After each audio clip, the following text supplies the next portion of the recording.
Derita, derita, derita. Stop, stop, stop. Okay, okay. Hop, hop, hop, hop, hop, hop, hop. No le mueva.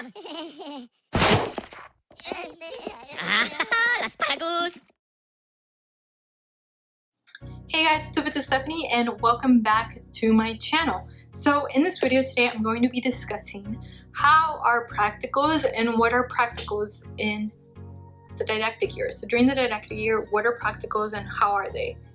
So what are practicals? So for those of you who took anatomy, and I know anatomy physiology is a prerequisite, usually required for all or the majority of PA schools, and in anatomy you had practicals. For most of the courses and classmates that I've talked to that did take the anatomy course, anatomy physiology, they did have practicals.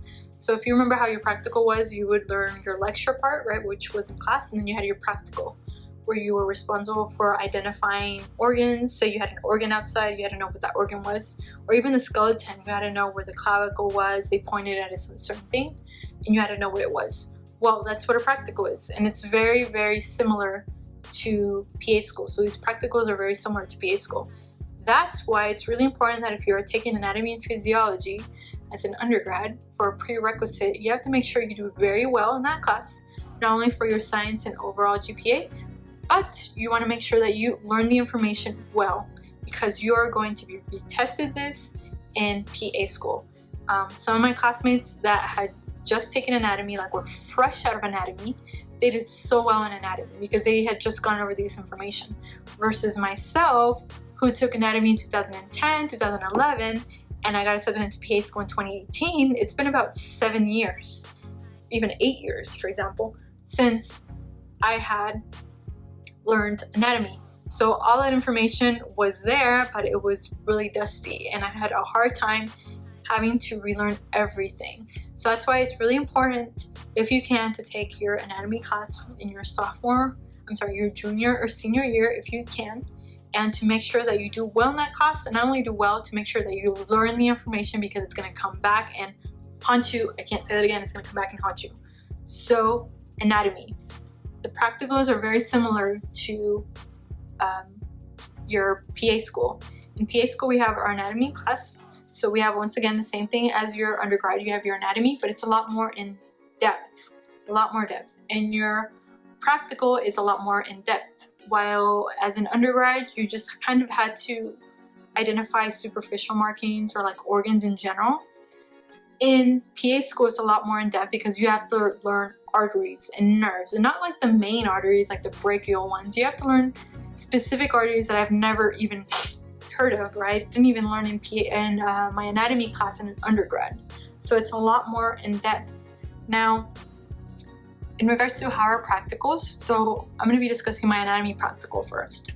My class, we had the luxury of having a cadaver lab, thankfully. So a cadaver lab, what is a cadaver lab? We have human cadavers from patients who donate their bodies to science, or for students as us to be able to study on them and to look at their organs and etc. So we did have cadavers.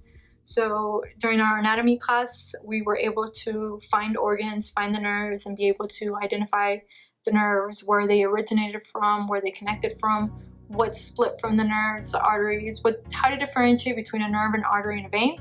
Because in textbook, it's really easy, right? You see the color blue, red, yellow is a nerve, but on the body, it doesn't look like that. They're not colored, specifically if it's on a cadaver.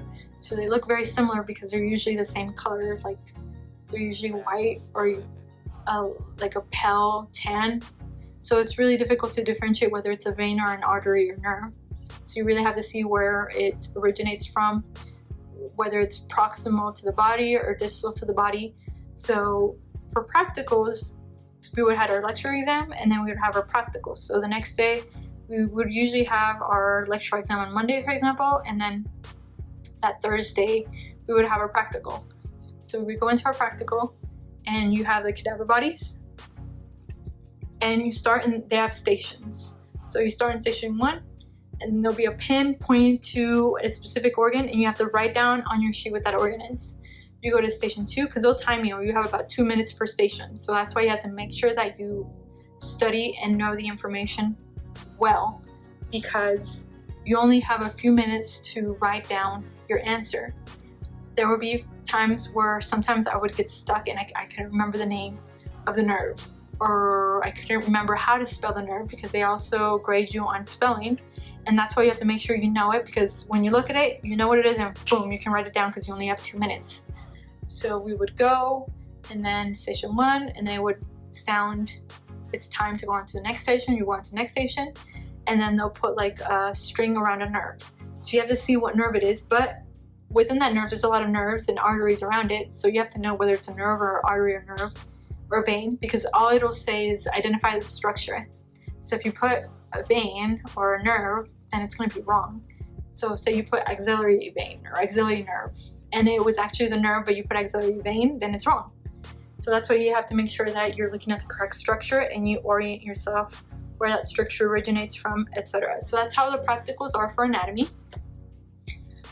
We have several stations, questions. We would have around 40 questions. Fill in the blank. This is for our anatomy practical.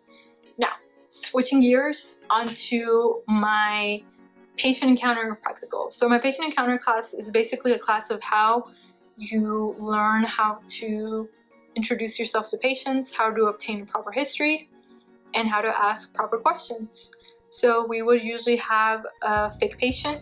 It's obviously a real person, but it'll be usually a student that's not in our program, or just another individual that we've never met before. So they'll sit there, you come in your time from the minute that you come in. So they'll start a timer. It's usually 15 minutes for my first practical.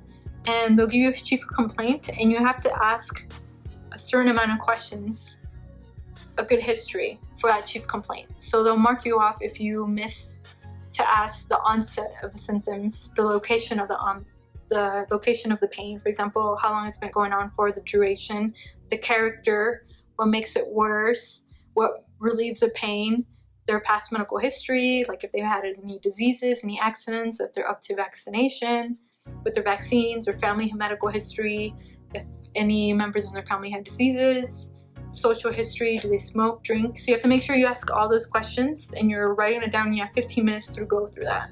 My professors developed a mnemonic that I memorized, and that's how I was able to go through all these questions. And it can be very nerve-wracking, guys, because you have a professor there just looking at you and you're writing it down, and it can be really nerve-wracking, and nerves always got me when it came down to my patient practical exams. Now, another exam that I had for my practical for my patient encounter was how to perform a physical. Now, this one was 40 minutes that you had, and you had to perform a physical from head to toe with everything. I don't know if you've seen my previous videos where I put, it's called patient encounter, and it'll say obtaining vital signs or obtaining an eye exam. Well, imagine all this put together, but for 40 minutes, and you're tested on this, and it can seem a little overwhelming. We would practice. I remember there was one day, me and my classmate, we practiced from like 8 to 11, just going over it, over and over again. And it took us 40 minutes, but back and forth. But it was the only way that we were able to memorize it and to make sure that we didn't miss anything. Because you have to make sure that you inspect the skin, the eye, you do the eye exam, right? Slide. The heart, make sure you get all the points. And then the back, make sure they're breathing correctly, make sure that they go like this, their stomach, make sure that you're percussing appropriately. So you have to make sure you get every single little detail. So these practicals were also very hard. Now, when it came down to my summer practical, for this class we had clinical clerkship, which is where you learn how to do procedures. And we were tested on the procedures. But they would give you a list of the procedures that you had to know. And on the day of the exam, it was kind of like a roll of dice, and depending what procedure you would get, you had to perform. So you had to know all the medical procedures. You had to memorize all the medical procedures, because you can get any one of them.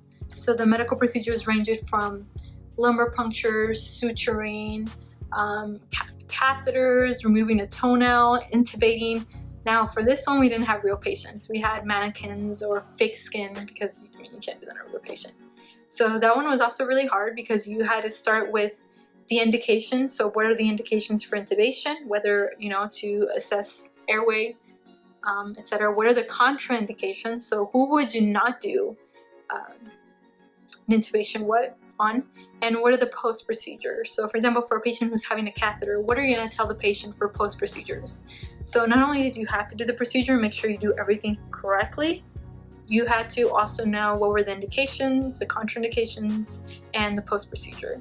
So these practicals are also very hard. So I'm really glad I'm done with these with my didactic year, because they can be a little nerve-wracking. I mean, it's not that hard if you do the information over and over again, and if you practice over and over again, it's really doable. It really is. And I watched a lot of YouTube videos that really helped me out, so it really is doable. It's not that hard if you're doing it over and over again. But just when it comes to performing into the nerves, that's what got me all the time, because you have the professor, you're one-on-one with the professor, and you're being timed. So you want to make sure that you don't go overtime, because if you go overtime, then you lose points. So yeah, that's basically how practicals are in PA school, how my anatomy practicals were, patient encounter practicals were, and my clinical clerkship, which is a procedures class, how the practicals were. So for those of you who are interested or just are curious about how didactic years are, I just want to give you a little bit more insight about that.